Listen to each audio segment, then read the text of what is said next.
1 Coríntios capítulo 15, verso 19, é um versículo que está num texto do livro de Coríntios, o primeiro, onde Paulo, como é que eu diria, tenta convencer a igreja de Corinto de que a ressurreição de Jesus é real. É isso mesmo. A igreja de Corinto, ela foi de tal forma secularizada que ela passou a desacreditar da ressurreição de Jesus. Bom, nós já falamos sobre a igreja de Corinto algumas vezes, acho que vocês já conhecem bem, falando da cidade de Corinto, que era uma cidade gigante para a época, portanto uma cidade cosmopolita, muito bem frequentada. Alguns historiadores dizem que no tempo de Paulo ela tinha em torno de 800 mil habitantes, talvez fosse a maior cidade da terra naquela época. E por que ela era uma cidade tão concorrida e rica? Porque ela era uma cidade comercial, ela era uma São Paulo desse tempo. E por que ela era uma cidade tão comercial e uma São Paulo desse tempo? Porque ela, diferente das outras cidades do Novo Testamento, ela tinha 2 portos.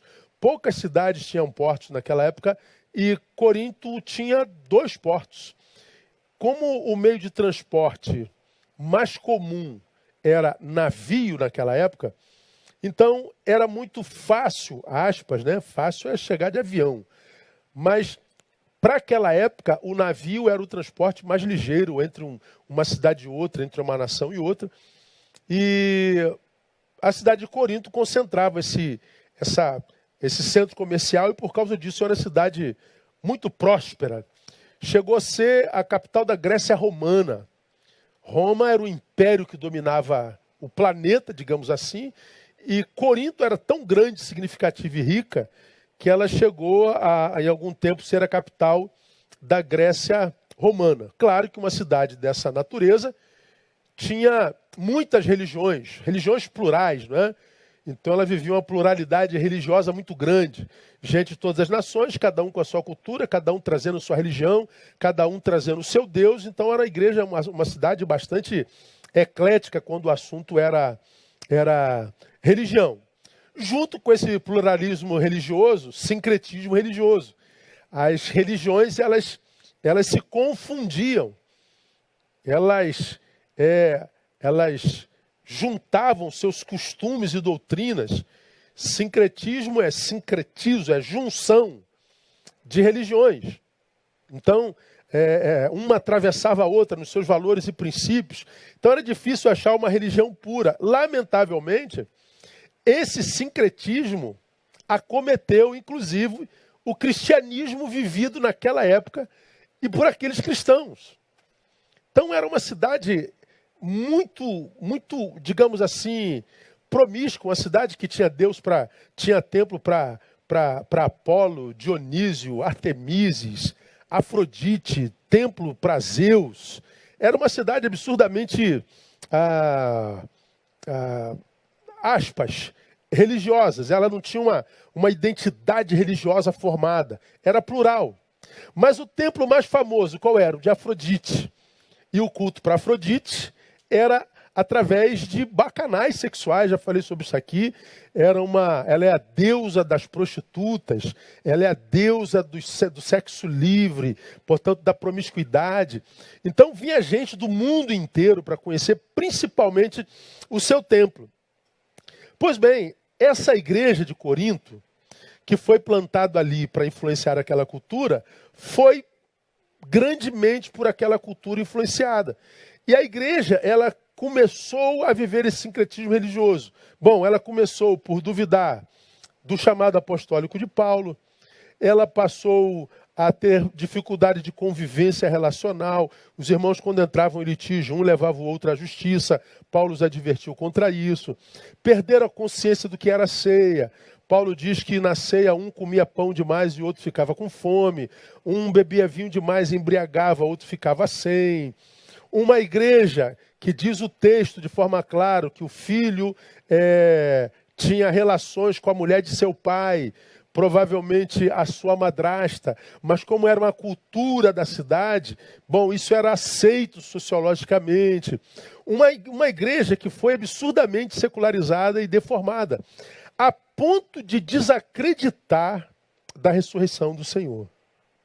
Paulo, nesse capítulo, defende a sua ressurreição.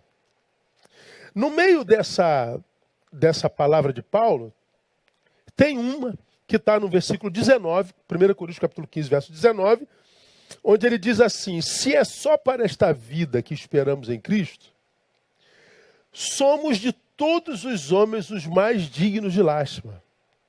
Se é só para esta vida que esperamos em Cristo, em outras versões, somos os mais dignos de pena. Em outras versões, somos os mais miseráveis.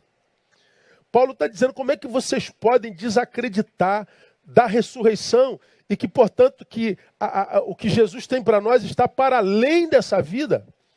Como que vocês podem acreditar que o que Cristo tem para nós é só para essa vida? Se a gente espera em Cristo só nessa vida, nós somos de todos os mais miseráveis. Porque esse Cristo que fala para nós de nova vida, diz que nós devemos renunciar ao mundo, diz que nós devemos viver uma vida pia, diz que nós devemos viver uma vida solidária, generosa, uma vida coinônica de comunhão e respeito, uma vida que se abstém de alguns prazeres mundanos. Ora, se a gente se abstém disso tudo, se a gente luta contra a nossa própria carne e não tem vida futuro, a gente vai ser o mais miserável. Então é melhor cair no mundo de uma vez, se a gente se reduz a um pedaço de carne, e se todo o prazer e significância da vida fosse nesse pedaço de carne. É como se Paulo tivesse dito: vocês se enlouqueceram. O que Deus tem para nós não é só para essa vida. Vocês não são, como eu costumo dizer, só um pedaço de carne que anda. Vocês estão para além disso. Se é só para esta vida que esperamos em Cristo, somos de todos os homens os mais miseráveis. Pois é, irmãos. Quando Paulo fala dessa espera, ele fala de uma espera que, mesmo que em Cristo, tal espera se traduz numa opção pela miséria. Pode explicar, pastor? Posso? Eu sempre explico, eu tento deixar o mais claro para vocês toda vez que prego. Se esperamos em Cristo, ele está falando de uma espera nele. Mas ele diz: se esperamos em Cristo só para esta vida, essa aqui. Eu estou esperando? Estou. Estou vivendo em esperança? Estou. Está em Cristo? Estou. Mas está esperando o que em Cristo? Alguma coisa só para essa vida. Então você é miserável. Você fez opção pela miséria. Se é só para esta vida que esperamos nele, somos de todos os homens os mais miseráveis. Nós não somos só alguém que fez opção pela miséria. De todos os miseráveis, nós seríamos os maiores. Olha que coisa forte, irmão.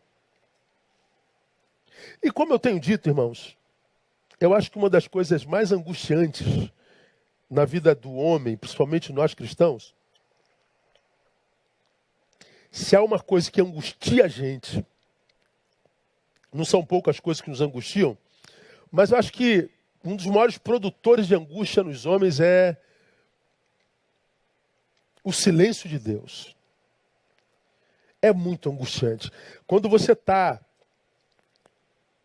num momento difícil da vida, quando você está num momento muito doloroso, de perda, de doença, quando você está diante de um momento no qual você só é refém, e você não vê saída, o desespero tomando, alguma coisa precisa ser feita imediatamente, e você não pode fazer nada, você se encontra com a sua insignificância, e você diz: Deus, faça alguma coisa, Pai, por favor, faça alguma coisa, em nome de Jesus, faça alguma coisa, mas é preciso que essa coisa seja feita já.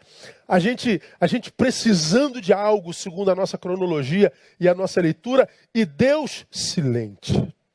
Ah, como esse silêncio gera angústia.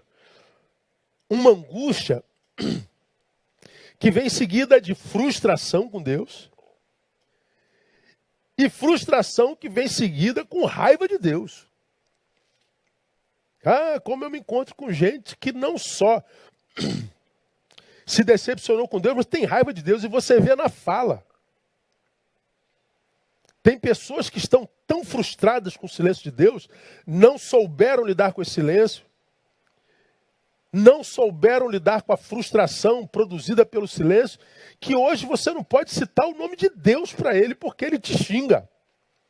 Quem sabe não tem alguém me ouvindo aqui que está assim. Fale de tudo, mas não vem falar de Deus. Quando eu mais precisei dele, o que eu tive dele foi o silêncio, o angustiante, o nada empático, o antipático silêncio de Deus. Pois é, o silêncio de Deus é uma angústia. Agora, a pergunta a se fazer no silêncio de Deus é por que Deus muitas vezes se silencia? Bom, eu não posso responder por que todas as vezes Deus se silencia. Eu não sou Deus para te dar essa resposta. Mas uma das causas principais, na minha concepção, que leva Deus ao silêncio, é porque ele respeita quando nós fazemos opção pela miséria. Calma, vou explicar de novo. Neil, desde sempre, né? Eis que põe diante de ti a vida e a morte, escolhe a vida para viver. Eu escolhi a morte, ele respeita isso. Ó, não coma daquilo, se comer morre, desconfigura tudo. Ele foi lá e comeu. Seja o vosso falar assim, sim, não, não, que procede desse maligno. E a gente vai lá e tem vida dúbia. Deus coloca diante de nós a possibilidade de praticar o bem e praticar o mal. Crer e não crer. A vida é dialética. Vou mostrar isso aqui para vocês. E o que Deus faz? Se a gente escolhe errado, ele respeita. Eu amo isso em Deus. Um Deus que diz assim, meu filho, vinde a mim. E eu digo, eu não quero saber do Senhor. Meu filho, obedeça. Eu não quero obedecer, dá licença. Mas, meu filho, esse caminho é caminho de morte. Mas para mim é caminho de vida. Não, mas olha lá no final. Não quero saber, Deus. Eu quero curtir minha vida. Deus que tem poder para mexer nos meus desejos. Deus que tem poder para reconfigurar meu modo de pensar. Diz assim, eu não vou fazer isso. Para a liberdade, nós fomos libertos. Agora, ele diz que para viver a liberdade precisa-se de maturidade. E ele diz, filho, antes de você curtir essa liberdade com tanta efusividade, cresça um pouquinho mais. Amadureça um pouquinho. Não quero saber, Deus. Deus respeita. Esse respeito de Deus eu amo. Esse realismo da Bíblia eu amo. Quem não respeita esse realismo e não entende, quando chega no lugar da morte e na dor, diz assim, onde é que Deus estava? Deus estava desde o início te avisando para não começar isso. Deus estava te dizendo e ensinando que se você esperar só para essa vida, ou seja, se você abrir mão da transcendentalidade, se você abrir mão da vida espiritual, se você abrir mão da fé, vai dar ruim. Aí agora deu ruim, você diz, e Deus onde é que estava? Desde o início te avisando para não caminhar por aí. E nós sabemos disso muito bem, irmãos. Por que o silêncio de Deus? Eu não sei por que todas as vezes do silêncio de Deus. Mas uma das causas certamente é essa. É o respeito de Deus pela nossa decisão. Miséria como opção é o tema dessa mensagem e o respeito divino. Deus respeita a nossa decisão. Olha, a igreja de Corinto, vocês estão desacreditando da ressurreição. Vocês estão perdendo a capacidade de crer naquilo que a lógica não explica. Vocês estão perdendo a capacidade de praticar a fé, de ir aonde o intelectismo não leva, aonde a filosofia não leva, onde a sociologia, a psicologia não leva.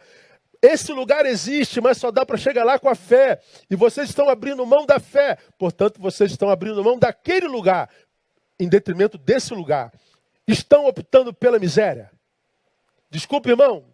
A miséria que a gente vê no mundo hoje é opcional. Em grande parte, essa miséria é opcional. Porque a gente preferiu não crer. É uma geração que está colocando Deus para fora da sua vida. É uma geração de crentes que tem secundarizado o reino de Deus. Porque o reino de Deus é um reino que devia estar em primeiro lugar, diz o Senhor. Mas buscai primeiro o reino. A gente não ouve Deus. Põe o reino em segundo lugar, ou em lugar nenhum na nossa história, a gente vai correr atrás de coisas. Tem coisas e as coisas não conseguem preencher o vazio que nos foi deixado quando a gente tirou o reino em primeiro lugar. E a gente diz, por que Deus permitiu isso? Porque Deus respeita as nossas opções, mesmo quando a opção é pela miséria. Eu acho isso lindo, irmão. O evangelho não é para qualquer um, não, irmão. É só para quem nasceu de novo. Para quem trata o evangelho filosoficamente, vai ficar pelo caminho mesmo, irmão. Quem trata o evangelho sociologicamente, psicologicamente, psicanaliticamente, vai ficar pelo caminho. Só se nascer de novo. Quando ele diz, se é só para esta vida que esperamos em Deus, ele fala de um tipo de espera que mesmo em Cristo se traduz na opção pela miséria. É mais ou menos um paralelo com Jeremias 48, verso 10, que eu já ministrei aqui também, você vai se lembrar. Uma palavra que Deus libera ao seu povo diz assim, maldito aquele que fizer a obra do Senhor relaxadamente. Não há maldição para quem não faça a obra do Senhor. Mas se botou a mão para fazer, faz com excelência. Porque se não for com excelência, você é maldito. Maldito não é aquele que não fizer. Maldito aquele que fizer de forma relaxada. Está aí. Então não dá para brincar com as coisas de Deus. Eu acho que você pode brincar com qualquer religião. Você pode brincar de qualquer coisa, mas não brinca com a fé cristã. E há muita gente brincando com a fé cristã porque acredita que Deus é amor, e o é. Só que esse Deus que é amor, ele permite, por nos amar e ser justo, que nós colhamos tudo aquilo que nós plantamos. E os que estão colhendo o que não gostam hoje, quase sempre estão colhendo aquilo que plantaram lá atrás e não se lembram. E o que querem é que Deus os livre da colheita, e Deus não livra. Aí estão dizendo que Deus não ama, que Deus não existe. Não, isso aqui é absolutamente claro. Bom, a igreja de Corinto, irmãos, estava se terrificando. Só pensando na terra, só pensando na carne, só pensando nessa vida cronológica e curta. Ao invés de santificar-se, carnificou-se, perdeu transcendência. Esse texto ele é muito rico, esse versículozinho ele é muito rico. Porque ele nos ensina mais algumas coisas.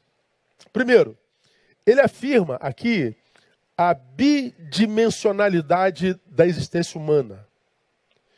Não só que a vida tem uma bidimensionalidade, mas ele faz referência à necessidade. Eu vou salientar a necessidade de equilíbrio entre essas dimensões. Olha o texto. Se esperamos em Cristo só nesta vida, somos miseráveis. Então ele está dizendo, existe uma outra. Duas dimensões. Bidimensional. E ele está dizendo, se você espera só numa, fez opção pela miséria. Não, tem que ser equilibrado. A bênção está no caminho do meio. Quem é de direita pensa que a bênção está na direita. Quem é de esquerda pensa que está na esquerda. Mas a bênção está no caminho do meio. Quando ele diz, se esperamos só nessa vida, isto é, esperamos nessa. Claro, eu espero que quando acabar aqui, eu tenha uma jantinha pronta na minha casa me esperando. Eu espero encontrar minhas filhas muito bem. Eu espero que todos da nossa comunidade estejam alimentados e protegidos. Eu espero que essa pandemia acabe, essa desgraça, que eu possa sair na rua sem máscara. Eu espero um monte de coisa nessa vida. Então ele está dizendo, não há problema nenhum esperar nessa. Só que ele está dizendo, nós devemos esperar nessa sem desprezar aquela. Ele fala da necessidade de equilíbrio. O que ele está dizendo é o seguinte, viver só na terra, ou viver só na transcendência, é viver a vida pela metade, é abrir mão da possibilidade de plenitude. Então, ele não está dizendo que a igreja de Corinto tem que abandonar tudo que é da terra, esquece que é gente, esquece que é humano, e só dedica a oração, a unção, ao fogo e glória. Não, não é disso que ele está falando, não. Ele está falando da necessidade de buscarmos equilíbrio nessa nossa vida no caminho, irmãos. Lamentavelmente, eu acho que uma das religiões mais divididas do planeta, dentre as grandes religiões, o cristianismo é a religião mais dividida. O judaísmo e o islamismo têm suas vertentes, mas são muito menores do que as nossas. Mas, sobretudo, historicamente, a Igreja de Cristo é dividida em duas principais vertentes. Antigamente chamava de a vertente tradicional e a vertente pentecostal. Aí agora tem os renovados, tem os neopentecostais, tem um monte de ramificações na Igreja de Cristo, mas tradicionalmente era a igreja tradicional e a igreja pentecostal. Então essa divisão ela é muito clara entre nós. E essa incapacidade de viver equilíbrio, eu vejo em ambas as vertentes. Você pega a vertente tradicional, por exemplo, tem uma vertente tradicional que não acredita nem em milagres. Os milagres ficaram para trás, ou seja, eles disseram, Deus parou com a sua obra. Deus não faz mais milagre. O que ele tinha que fazer, ele já foi feito. Eu não sei como é que alguém consegue entrar na cabeça de Deus e dizer que Deus não faz mais milagre. Se ele quiser fazer aqui um agora, se ele quiser fazer aparecer Elias e Moisés aqui diante de mim, ele não pode fazer? Pode, mas não faria, pastor. Mas quem te disse que não? Você acha que os apóstolos no Monte Sagrado imaginou um dia ver Moisés e Elias do lado deles? Vocês acham que os apóstolos, que já tinham visto um monte de milagres, quando aquela multidão estava faminta, eles disseram, Jesus, vamos mandar essa gente embora, porque a gente não tem comida para todo mundo. Não. Vocês acham que eles acreditavam que Jesus ia dizer, dá-lhe voz de comer? Não, o milagre, ele se chama milagre por causa da sua raridade, mas também da sua possibilidade. Raridade significa dizer que nós não podemos encaixá-lo num cronos. Quando acontece, quando não acontece, quando acaba, quando não acaba. Quando a gente diz raridade, nós estamos dizendo que nada é impossível para o Deus que realiza esses milagres. Então dizer que não acontecem mais milagres é o cúmulo da carnificação. Existe na igreja tradicional os cessacionistas que acreditam que os dons do Espírito Santo ficaram para trás. Alguns dons já não existem mais.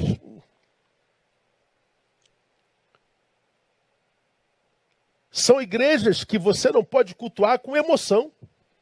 Eu me lembro, rapaz, assim, ó, eu esse ano, em outubro, completo 30 anos de ministério. Eu estava no seminário em 1988. A maioria de vocês não era nem nascida. E num culto na capela, pregava um ícone da minha denominação daquela época.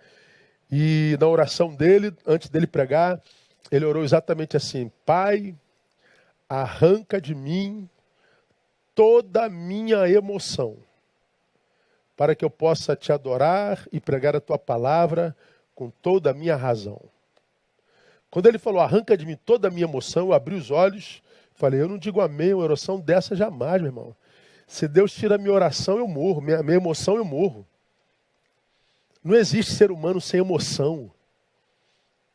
Um ser sem emoção não existe, nem no reino animal.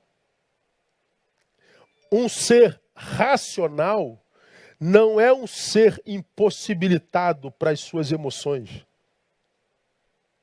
E ser racional não é ser um antagonista a ser emocional. Vou dar um exemplo para você. Morre alguém que a gente ama. Diante do túmulo de alguém que a gente ama, a gente chora. Aí a gente diz, pô, fulano está emocionado. Por que ele está emocionado? Porque ele está com a sua racionalidade absolutamente equilibrada e apta para discernir o tempo presente. Então, quando ele olha para o corpo do seu amado, a sua razão diz, caramba, que perda irreparável, que dor, produzida pela perda desse ser que eu tanto amo. Então, ele está sabendo discernir de tal forma aquele tempo que ele chora. O choro é produto da razão. Se ele estivesse fora de si, ele poderia estar sem chorar. Não, ele vai levantar daqui a 2 minutos. Nós estamos aqui nesse culto fúnebre, mas eu sei que ele vai levantar. Deus já me falou que ele vai levantar. Então ele não chora. Aí ele diz que o homem é racional. Não, ele está fora de si. As emoções dele não estão no lugar. E não há lágrima nenhuma no seu olho. Razão e emoção caminham juntos. Mas uma vertente da igreja diz, se é para Deus, emoção não entra. Tem que ser racional, mas um racional patológico. É um pé tão afundado na terra que eles não acreditam mais no sobrenatural de Deus. Por outro lado, nós temos uma igreja completamente irracional. Uma igreja que só pensa em poder, fogo e glória e unção. Uma igreja que só quer sentir. Uma igreja que não pede explicação. Uma igreja que só quer pular. Uma igreja que só quer irracionalizar. Uma igreja que não tem uma palavra de sabedoria. Uma igreja que não tem gente que estude. Que tem gente que diagnostique o tempo para dar uma resposta à altura para a sociedade. É uma gente completamente desconectada do seu tempo atual. E por causa dessa irracionalidade em nome da fé, perdem toda a credibilidade com relação àquela sociedade que ela deveria alcançar com a palavra de Cristo. Então nós vivemos essa vertente. Um tão enraizado na terra que não consegue chegar no céu. O outro, aparentemente, tão linkado no céu e no transcendente que não consegue criar raízes. Nós vivemos numa igreja desequilibrada. Mas essa é uma realidade desde a Bíblia Sagrada, desde o tempo do Novo Testamento, irmão. Eu dou 2 exemplos para vocês. Primeiro, esse exemplo que eu acabei de citar para vocês, que é o exemplo de Pedro, quando lá da aparição de Moisés e Elias.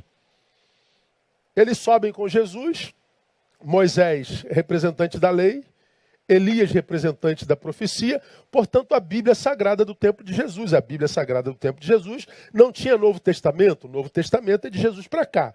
Então, a Bíblia de Jesus era a lei e os profetas, como citada no Novo Testamento.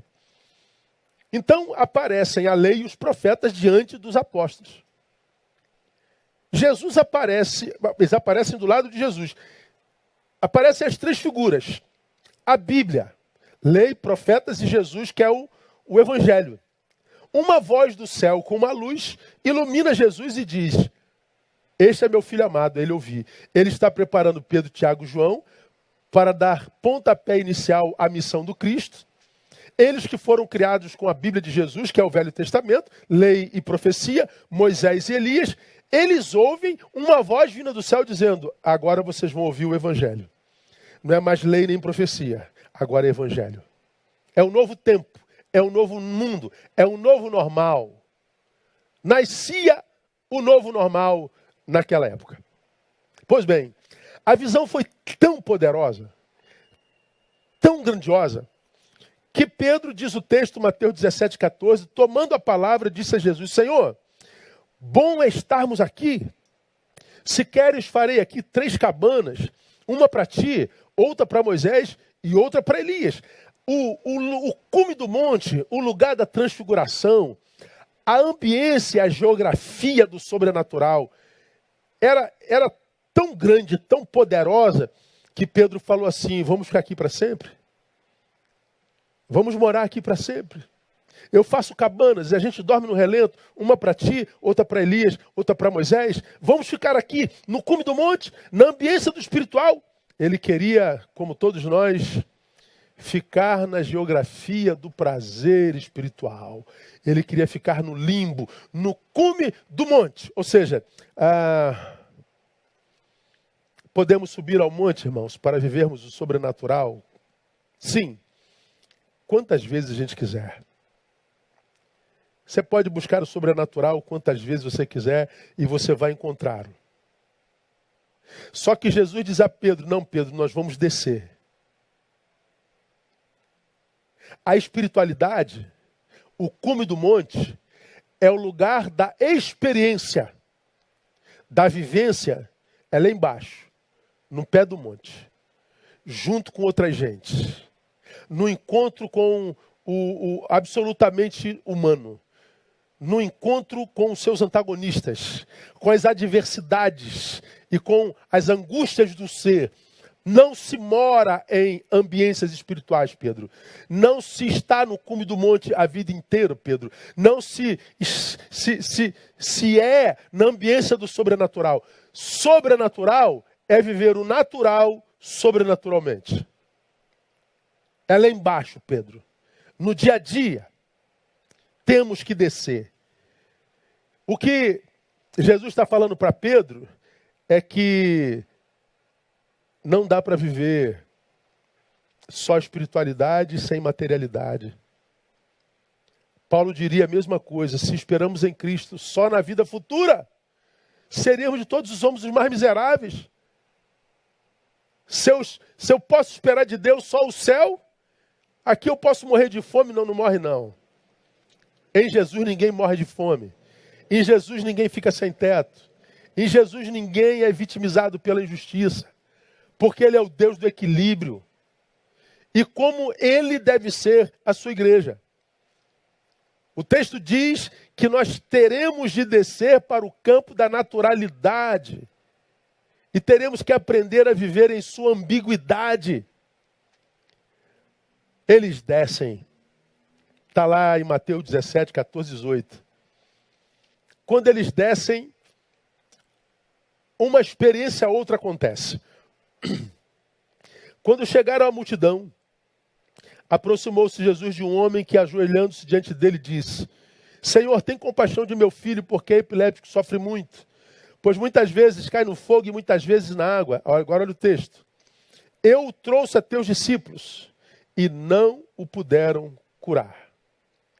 Jesus respondendo disse, você conhece esse texto, ó geração incrédula e perversa, até quando estarei convosco, até quando vos sofrerei? Trazei-mo aqui. Então Jesus repreendeu o demônio, o qual saiu do menino, que desde aquela hora ficou curado. Vejam, eles saem de um momento de experiência transcendental, fenomenológica, irrepetível, única. Querem ficar na transcendência para sempre, Jesus não deixa. Jesus manda descer, quando eles descem, eles se encontram com o endemoniado e com o demônio. Provavelmente desceram do monte soberbo, porque infelizmente há tantos crentes que sobem ao monte e descem soberbos à beça. Eles acham que porque estão no monte são mais crentes que os outros. E por que acham? Porque os que não sobem ao monte acreditam que quem sobe o monte é mais santo do que ele que não sobe o monte. Então ele acaba por idolatrar aquele que ao monte subiu.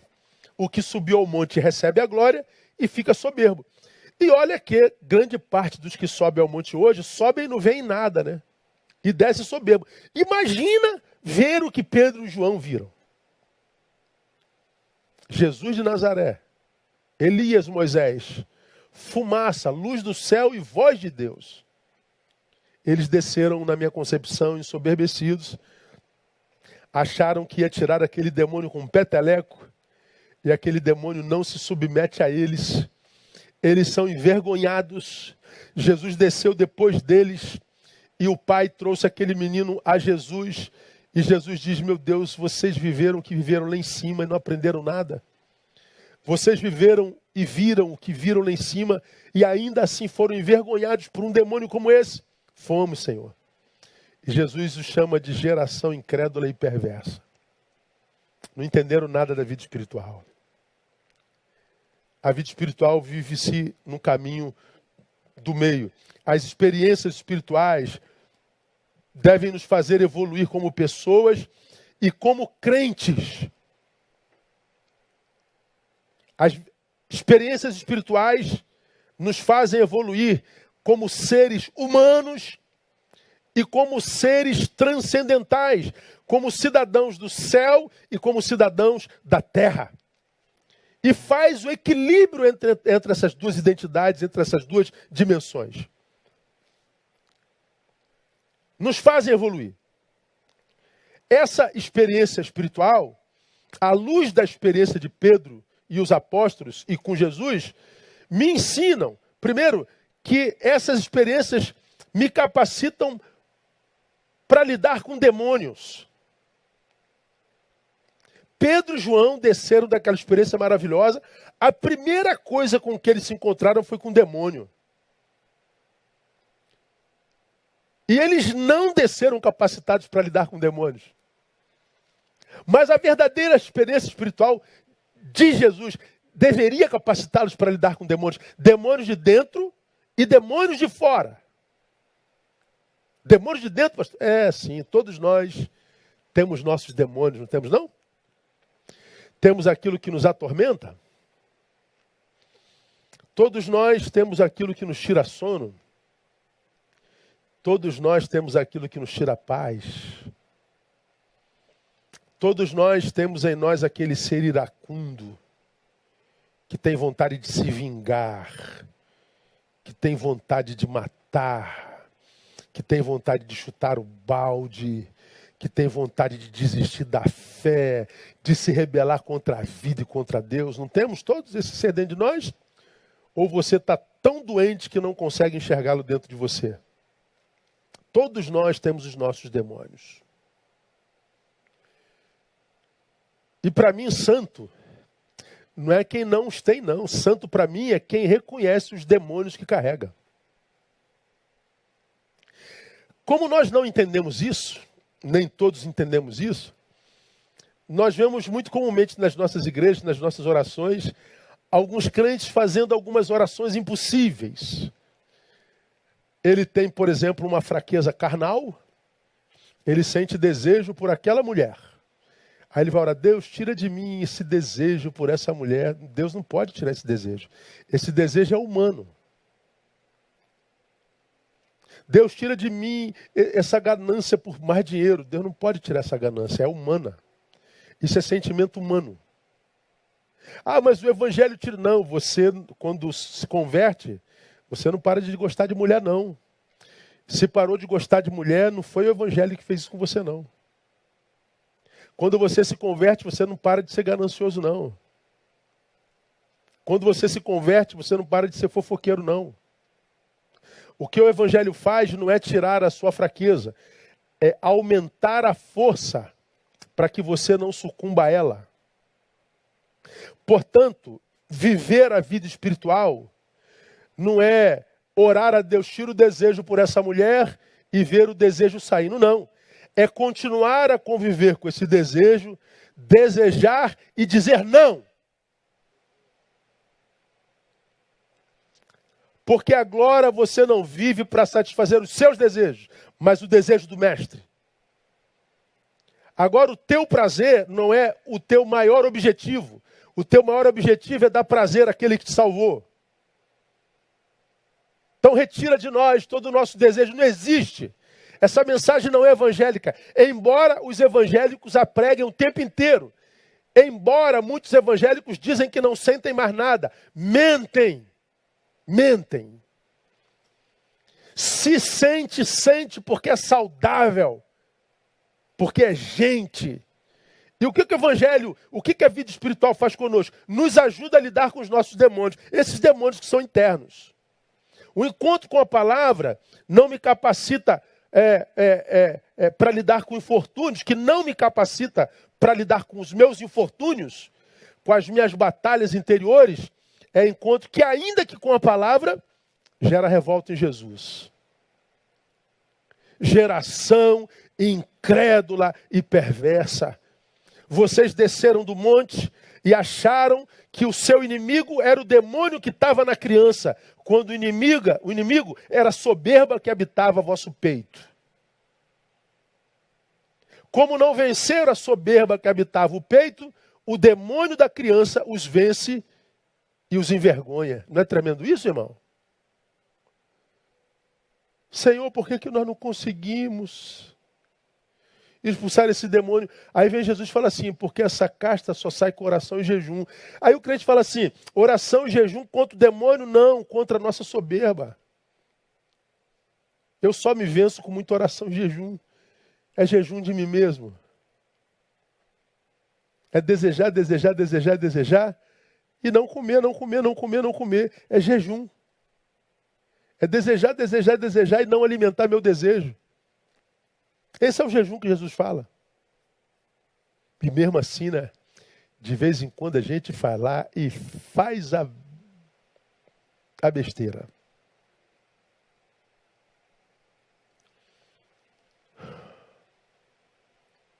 Mas a gente reconhece que fez a besteira. E diz, tem misericórdia de mim, Jesus. Tem misericórdia de mim, ó Pai, por causa do sangue de Jesus. E porque Ele nos enxerga através da lente do sangue de Jesus, Ele perdoa nosso pecado. Porque a gente pode ter pecado, mas Ele está vendo que a gente está lutando contra o nosso demônio. Então a espiritualidade me capacita para lutar contra demônios, o de dentro e de fora.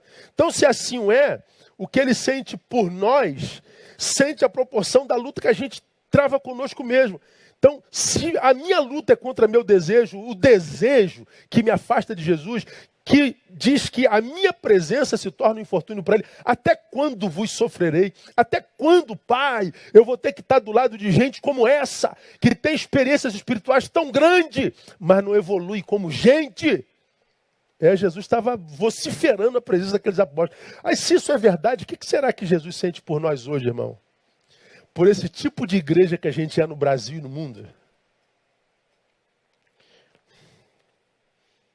Deus tem misericórdia de nós, né? Será que Ele sente orgulho ou repulsa da gente?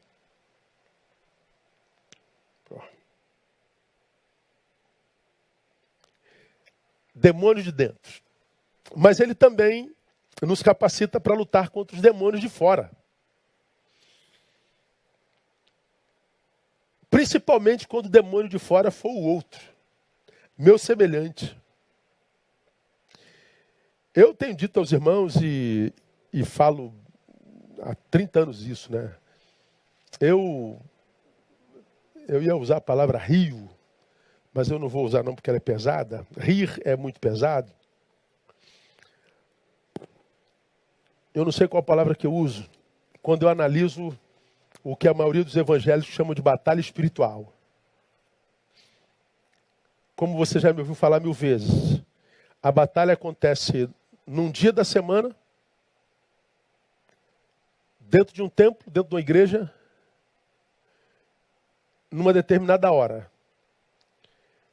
Aí os evangélicos começam a orar no culto para que os demônios se manifestem, e os demônios se manifestam. Aí eles expulsam esses demônios. Eles chamam isso de batalha espiritual. Aí eu fico pensando aqui nas minhas elucubrações, meu Deus, que demônio é esse que vem à igreja, né? Se eu fosse demônio, eu ia para a igreja? Eu nada, irmão. Se eu fosse um demônio, tivesse poder de matar, roubar e destruir, e tivesse o poder de tomar o corpo de uma pessoa, eu ia tomar o corpo dessa pessoa e levar ela para a igreja. Eu ia jogar ela debaixo de um ônibus. Se eu tivesse o poder de pegar o corpo de uma pessoa que eu odeio, eu ia fazê-la pular da ponte. Eu ia fazê-la cheirar cocaína até ter uma overdose. Eu ia fazê-la beber até ela matar a esposa dele ou dela. Eu ia matar, roubar e destruir. Mas os demônios contra os quais os crentes brigam são os demônios que tomam a pessoa e levam para a igreja e mais, leva para um culto de libertação. Não entendo, não. Eu ia usar a palavra rir, mas não vou usar, porque eu tenho que respeitar.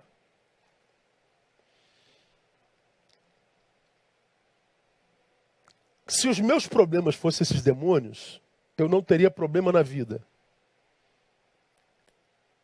Porque completei 54 anos de vida ontem, 30 de ministério em outubro. Eu nunca tive problema sério com o diabo, não. Agora, com pessoas. com gente.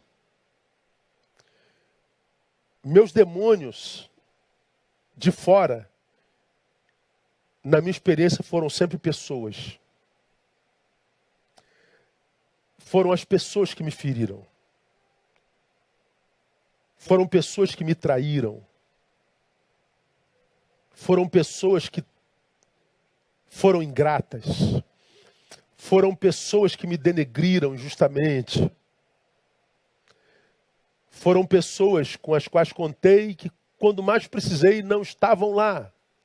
São pessoas, quase sempre nossos piores demônios.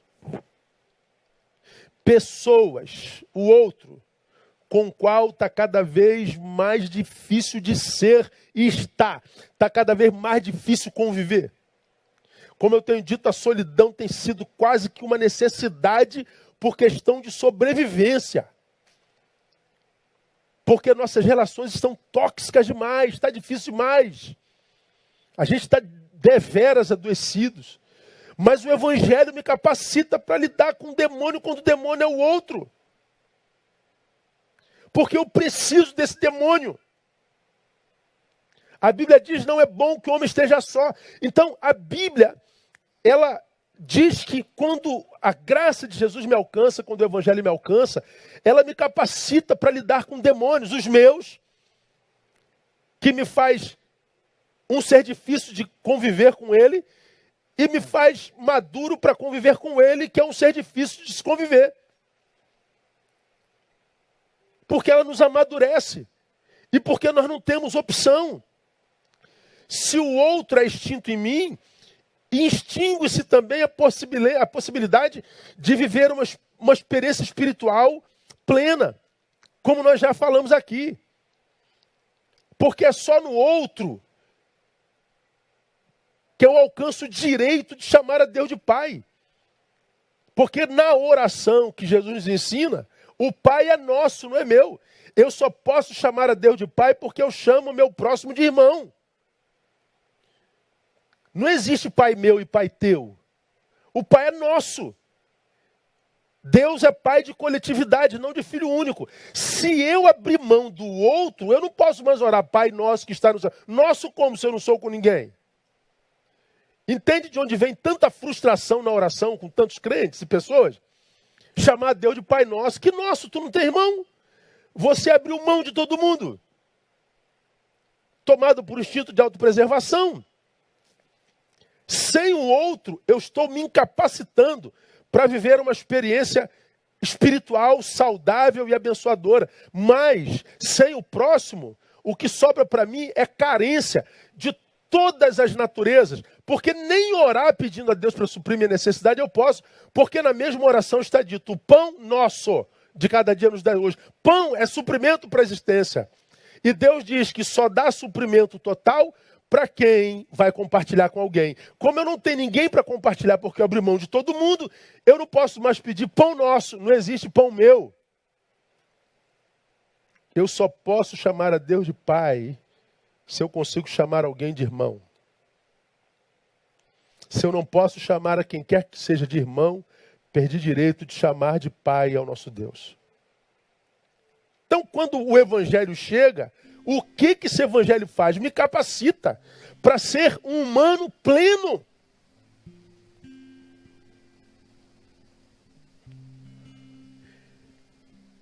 Essa é a primeira experiência, o primeiro exemplo.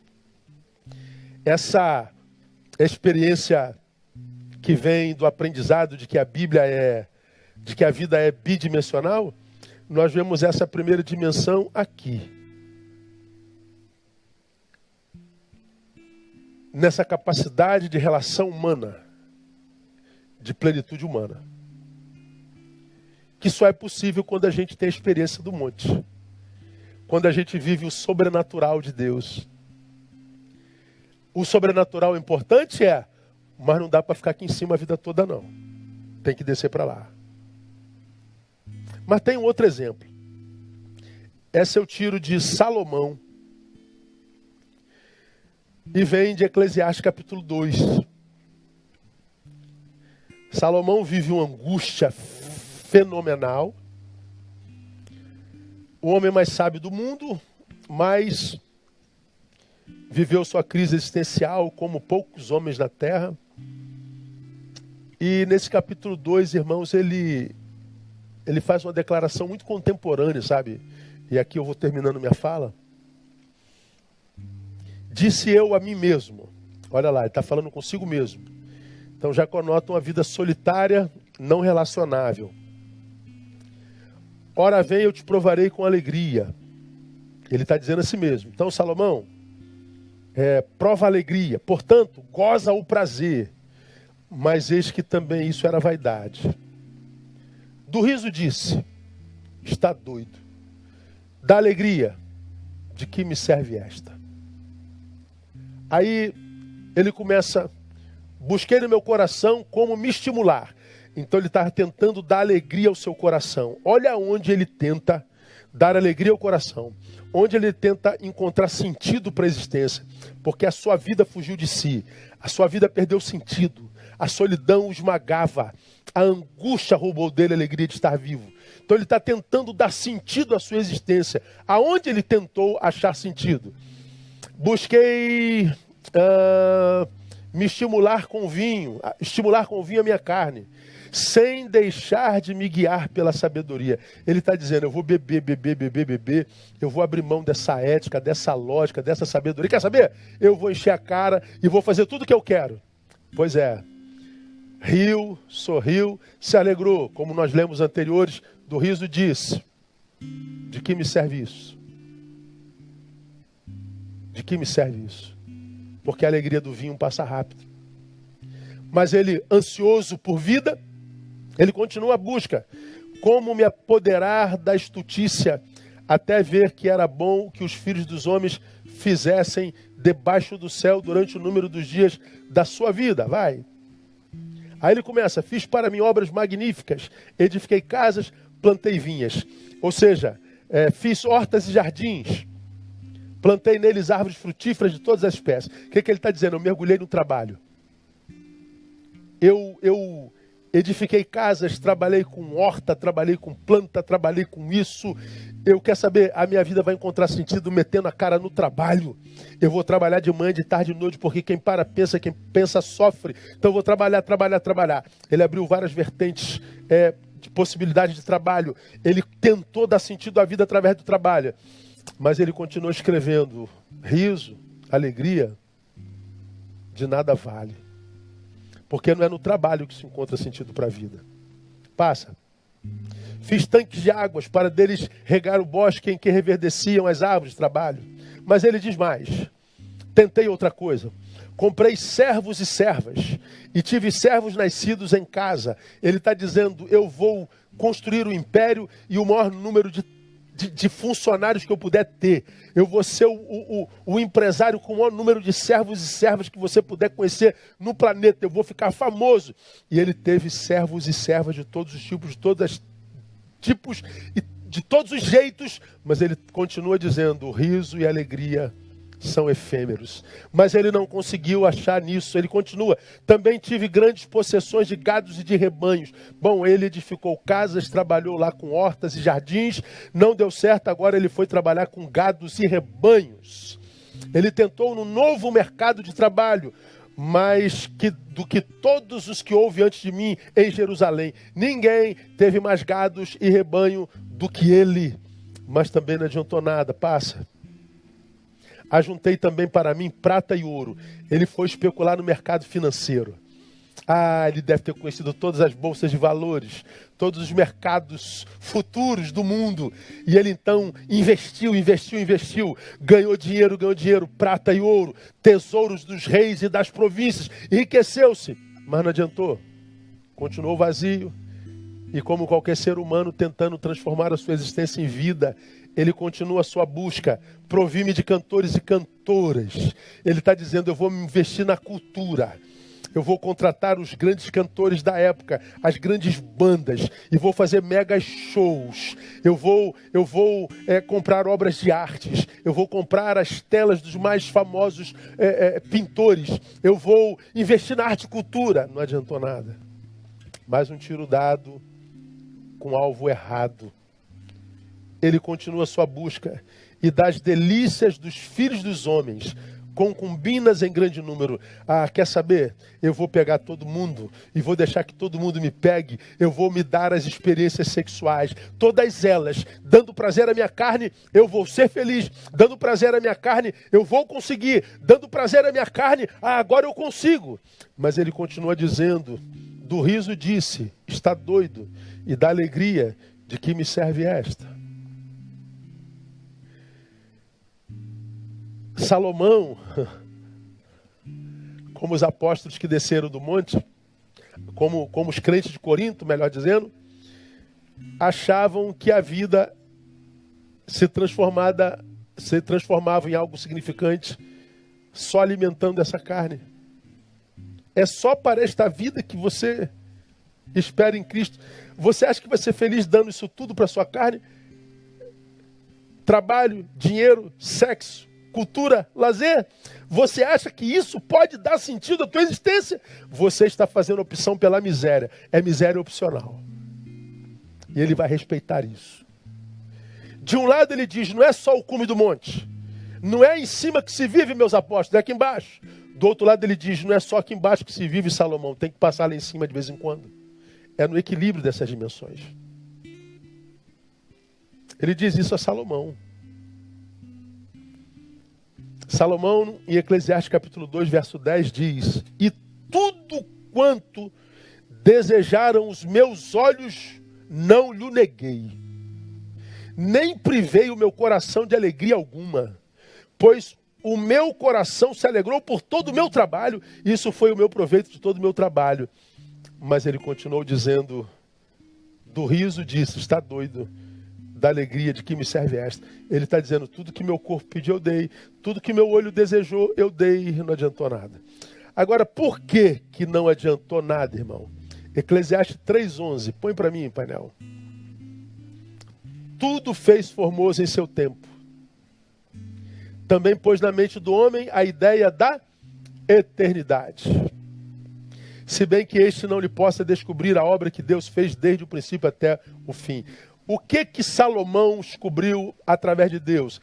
Que Deus, quando nos criou, nos fez carne, mas colocou dentro dessa carne a ideia da eternidade. Há dentro desta carne finita, misteriosamente, o desejo pelo eterno. Não há nada que essa carne tenha que lhe a faça plena e feliz, porque ela carrega em si a ideia da eternidade. Só o eterno pode preencher o eterno. Mas, porque o eterno habita a carne, não adianta eu buscar só o que é o eterno. Eu preciso comer arroz e feijão. Eu preciso amar e ser amado. Eu preciso beijar na boca. Eu preciso ser útil. Eu preciso equilibrar esses dois mundos. Quero terminar a minha palavra, irmão, lembrando a você, portanto, que o texto está afirmando que viver a vida unidimensionalmente faz do homem um homem digno de lástima. Você que se jacta por ser incrédulo, ateu, você sabe a lástima de vida que vive. Você sabe os buracos homéricos que carrega dentro do teu peito que você não quer admitir. Você sabe o que te visita à noite. Você sabe muito bem.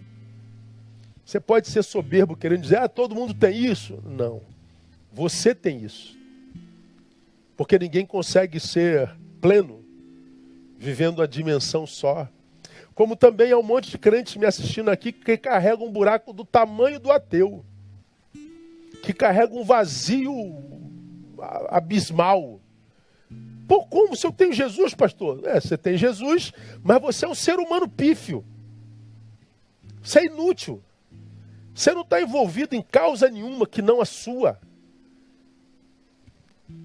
Você é odiado pelos seus vizinhos. Você é antissocial. Você não é abraçado por ninguém, não abraça ninguém. Você é anticultural. Você é um abstêmico total. Então você tem carências humanas, afetivas, emocionais abismais, abissais. E vai carregar esse vazio pro resto da tua vida, porque você está desequilibrado. O ateu na carne e você no espírito. Mas vivem a mesma angústia. Porque o texto está dizendo que é no equilíbrio.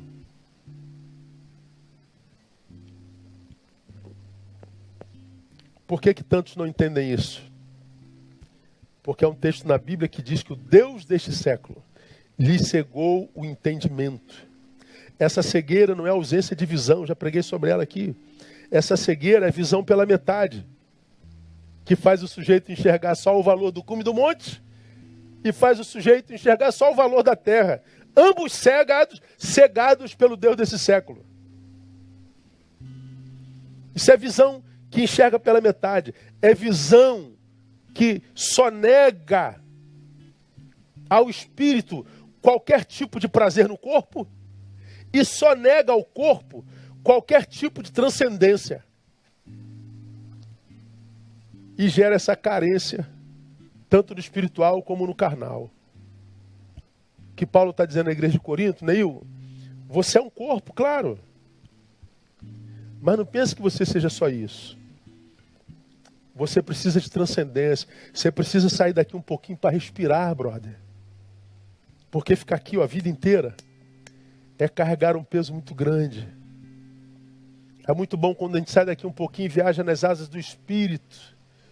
Quando a gente é levada pelo Espírito Santo para uma dimensão para além dessa e a gente descansa nele. Explica, pastor. Excede todo entendimento, irmão. Não dá para explicar, não. É só na fé.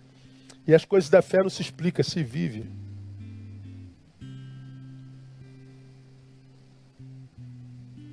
Mas também, Neil,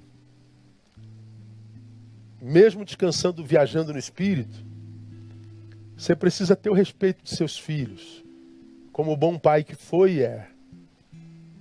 Você precisa ter o amor da sua esposa por causa do marido que ama como você ama.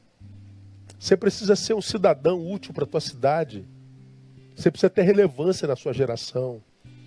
Você precisa ser um ser aculturado. Você precisa conhecer a linguagem da sua geração. Você precisa entender um pouquinho de livro, de música. Você precisa ter amigos, sentar à mesa e ter o que dizer. Você precisa se socializar. Você precisa se encontrar, porque foi para isso que eu criei vocês. Não é bom só. Plenitude, irmão. Só em Jesus de Nazaré. Aquele que na mesma natureza abarcou o humano e o divino com excelência. E com excelência viveu ambas as dimensões. O Jesus que disse, vento cessa, mar aquieta-te. O Jesus que disse, Lázaro, sai para fora. E o defunto saiu. Mas o Jesus que na festa de casamento diz, o vinho não pode acabar. Dá-lhe voz de comer. Não dá para ouvir a palavra do reino sem pão no estômago. Multiplica o pão dessa gente. É esse Jesus. E nós somos da mesma natureza, humano-divina. E como cristão, não podemos desmerecer nenhuma delas. Temos que equilibrar a ambas. Termino lendo João capítulo 15, a partir do versículo 9, onde o evangelista diz uma coisa muito tremenda, citando Jesus. Jesus sendo citado por João. Como o Pai me amou, assim também eu vos amei. Permanecei no meu amor. Se guardardes os meus mandamentos, permanecereis no meu amor. Do mesmo modo que eu tenho guardado o mandamento de meu Pai e permaneço no seu amor. Estas coisas vos escrevo, ou vos tenho dito, para que o meu gozo permaneça em vós e o vosso gozo seja completo. Ele está dizendo assim, Neil, eu quero que você tenha uma vida cheia de gozo. E não seja um gozo inconstante, não. Eu quero que seja um gozo permanente. E eu quero que seja um gozo completo. Mas essa plenitude, só se você equilibrar as dimensões espiritual e carnal, humana e divina. Que você viva uma fé que te leve ao céu sem te fazer tirar o pé do chão.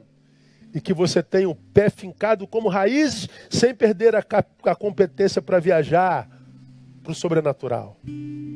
É a mensagem que eu quero compartilhar com vocês nessa noite, pedindo ao Pai que, se você é daqueles que fazem parte dessa grande multidão de gente frustrada com Deus e com a vida, quem sabe essa palavra responda o porquê da tua frustração.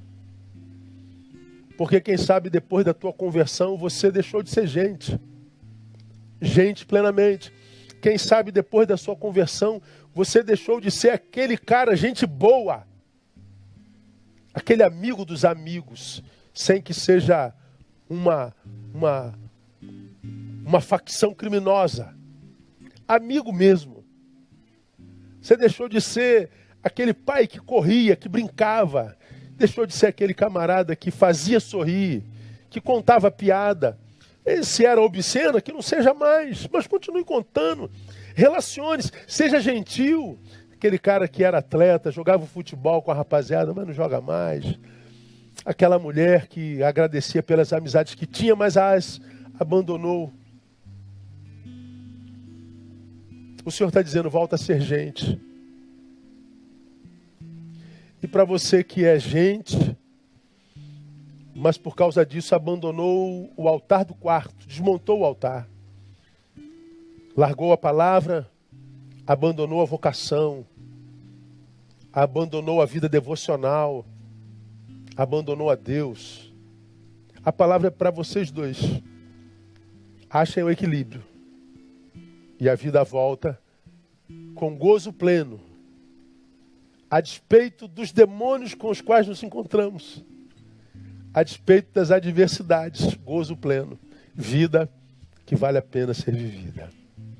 Amém, amados? Que Deus nos abençoe e nos dê a graça de sermos mais do que ouvintes da palavra. Que Ele nos dê a graça de sermos praticantes dessa palavra. Vamos orar. Pai, muito obrigado. Ó Deus, eu não sei como te agradecer pela riqueza da tua palavra. Porque a tua palavra, Deus, só não entende quem não quer. Depois de uma palavra explicada como essa, só não entende quem não quer. Só vive nos extremos quem quiser. Só faz, portanto, opção pela miséria quem quiser. Porque a tua palavra é clara em nos ensinar, ó Deus, que quem deseja o cume do monte, sem a humanidade, faz opção pela miséria. E quem deseja os prazeres da carne, abrindo mão do cume do monte, faz opção pela miséria. E tu nos ensinas nessa noite que tu respeitas tal decisão. O que nós pedimos nessa noite, Pai, é o que nós pedimos hoje pela manhã. Nos abençoe com fome. Fome da palavra. Palavra através da qual nós restauramos a nossa humanidade. Traz cura àqueles que nos ouvem nessa noite e nos ouvirão durante a semana, meses e anos, porque essa palavra vai ficar disponível para todos. Que essa palavra possa trazer cura, salvação e, sobretudo, equilíbrio à vida dos salvos. Dá-nos uma semana de profundas experiências contigo e uma semana, Deus, na qual recebamos do Senhor o privilégio de sermos usados por Ti para abençoar alguém e por alguém ser abençoado. Nosso louvor, nossa gratidão ao Senhor, do fundo da nossa alma. Oramos no nome de Jesus. Amém e amém. Amados, Deus abençoe vocês. Estamos encerrando.